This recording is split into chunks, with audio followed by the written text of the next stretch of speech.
আসসালামু আলাইকুম প্রিয় শিক্ষার্থীরা, কোর্সটিকায় আজকে আমি শুরু করতে যাচ্ছি তোমাদের বাংলা বইয়ের পঞ্চম অধ্যায়। পঞ্চম অধ্যায়ের নাম হচ্ছে বিবরণ লিখে বিশ্লেষণ করি। আর পঞ্চম অধ্যায়ে যে পরিচ্ছেদগুলো থাকবে তার মধ্যে প্রথম পরিচ্ছেদ অর্থাৎ বিবরণ লেখা, এই পরিচ্ছেদটি নিয়ে আজকে আলোচনা করব। আজকে আমরা যে কাজটি সম্পন্ন করব সেটি 5.1.1 ছবি দেখে বিবরণ লিখি। আমাদের মূল বইয়ে এই পরিচ্ছেদে বেশ কিছু ছবি দেওয়া রয়েছে, যেমন ছবি 1 এটি, তারপরে রয়েছে ছবি 2, এরপরে আমরা আরও একটি ছবি দেখতে পাবো এবং সবশেষে 4 নম্বর আরও একটি ছবি দেখতে পাচ্ছি।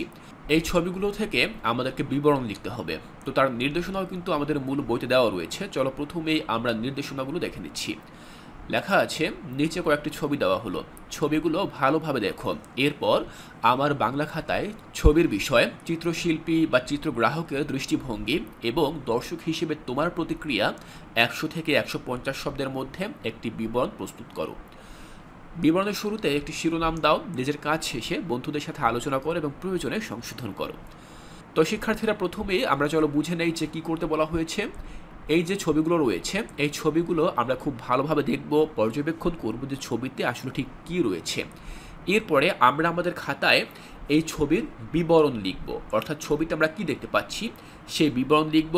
চিত্রশিল্পী অর্থাৎ যিনি এই ছবিটি তুলেছেন বা যিনি এই ছবিটি এঁকেছেন তার দৃষ্টিভঙ্গি কি, সে দৃষ্টিভঙ্গি আমরা লিখব এবং একই সাথে দর্শক হিসেবে আমার যে প্রতিক্রিয়া, সে প্রতিক্রিয়াও আমরা কি করব 100 থেকে 150 শব্দের মধ্যে লিখব। তো এই হচ্ছে মূলত কাজ। তো প্রথম এই ছবিটি আমরা দেখে নেই যে এখানে কি রয়েছে। এই ছবিটির সাথে কিন্তু আমরা কম বেশি সকলেই পরিচিত। এটি হচ্ছে মুক্তিযুদ্ধের একটি ছবি এবং এই ছবিতে আমরা দেখতে পাচ্ছি যে বেশ কয়েকজন নারী মুক্তিযোদ্ধা তারা মুক্তিযুদ্ধে অংশগ্রহণ করার জন্য প্রশিক্ষণ নিচ্ছেন, তাদের কাঁধে অস্ত্র ধরে রয়েছে এবং তারা সারিবদ্ধভাবে সামনের দিকে এগিয়ে যাচ্ছেন। তো এটি কিন্তু মুক্তিযুদ্ধেরই একটি ছবি। তো এই ছবিটি দিয়ে যদি আমরা একটি বিবরণমূলক লেখা লিখি তাহলে সেটি কিভাবে লিখতে পারি, তো চলো সেটি দেখে নিচ্ছি। শিক্ষার্থীরা খেয়াল করো, আমরা ঠিক এভাবে লিখব। প্রথমে আমরা এই লেখার একটি শিরোনাম দিব। আমার লেখার শিরোনাম হচ্ছে মহান মুক্তিযুদ্ধে নারীদের অবদান।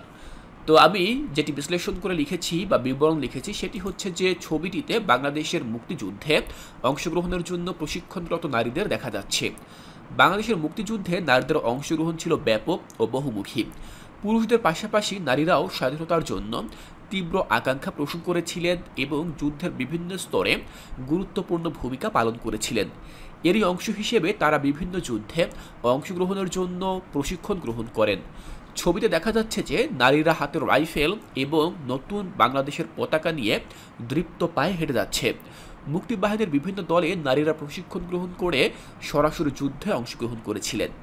বাংলাদেশে মুক্তিযোদ্ধা উপাধি পাওয়া নারীদের সংখ্যা 93 জন। গ্রাম বাংলার নারীরা গেরিলা যুদ্ধে গুরুত্বপূর্ণ ভূমিকা পালন করেছিলেন। গোয়েন্দা তথ্য সংগ্রহ, অস্ত্র ও গোলাবারুদ সরবরাহ, মুক্তিযোদ্ধাদের আশ্রয় প্রদানে তাদের অবদান অনস্বীকার্য।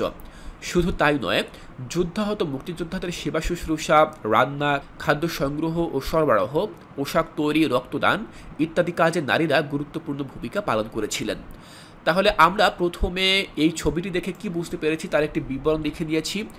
এবার আমরা সবচেয়ে গুরুত্বপূর্ণ যে অংশটি, সেই অংশটুকু নিয়ে আলোচনা করব, যেটি হচ্ছে চিত্রগ্রাহকের দৃষ্টিভঙ্গি এবং দর্শক হিসেবে আমার প্রতিক্রিয়া। তো এই ছবিটি যিনি তুলেছেন অর্থাৎ যে ফটোগ্রাফার, তার দৃষ্টিভঙ্গি কি সেটি আমরা লিখব। তো আমি লিখেছি, ছবিতে চিত্রগ্রাহক মুক্তিযুদ্ধে নারীদের সাহস, দৃঢ়তা ও দেশপ্রেমের চিত্রকে তুলে ধরেছেন। তাদের মুখের অভিব্যক্তি, হাতের অঙ্গভঙ্গি এবং পদক্ষেপে ফুটে উঠেছে তাদের অদম্য মনোবল। তো এটি হচ্ছে চিত্রগ্রাহকের দৃষ্টিভঙ্গি, যেটি আমি আমার ভাষায় লিখেছি। তোমরা চেষ্টা করবে তোমাদের ভাষায় লিখতে। এরপর দর্শক হিসেবে আমার প্রতিক্রিয়া, অর্থাৎ এই ছবিটি যখন আমি দেখি তখন আমার মধ্যে কীরকম ফিলিংস হয় বা আমার মধ্যে কীরকম প্রতিক্রিয়া হয় সেটি মূলত আমি এখানে লিখব। তো আমি লিখেছি, এই ছবি মুক্তিযুদ্ধে নারীদের অসামান্য অবদানের একটি প্রতীক। তাদের আত্মত্যাগ ও দেশপ্রেম আজও আমাদের অনুপ্রেরণা জাগিয়ে তোলে। এই ছবিটি আমাদের জাতির ইতিহাসের একটি গুরুত্বপূর্ণ অংশ। মুক্তিযুদ্ধে নারীদের অবদানকে স্মরণ করে আমাদের তাদের প্রতি কৃতজ্ঞতা প্রকাশ করা উচিত।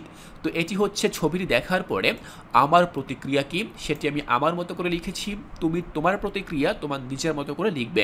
তাহলে শিক্ষার্থীরা, তোমরা দেখলে যে প্রথম সেই ছবিটি আমি কিভাবে বিবরণ লিখলাম এবং এটি তোমাদের সামনে উপস্থাপন করলাম। আমি আশা করছি এখান থেকে তোমাদের বুঝতে আর কোনো অসুবিধা নেই। এর পরবর্তী ক্লাসে আমরা দ্বিতীয় ছবিটি নিয়ে আলোচনা করব। দ্বিতীয় ছবিটিতে আমরা কি দেখতে পাচ্ছি এবং এর উপরে আমরা কিভাবে একটি বিবরণমূলক লেখা তৈরি করতে পারি তা আমি তোমাদেরকে বুঝিয়ে দেব। তাই এর পরবর্তী ক্লাসটি দেখার আমন্ত্রণ জানিয়ে আজকের এই ক্লাসটি এখানেই শেষ করছি।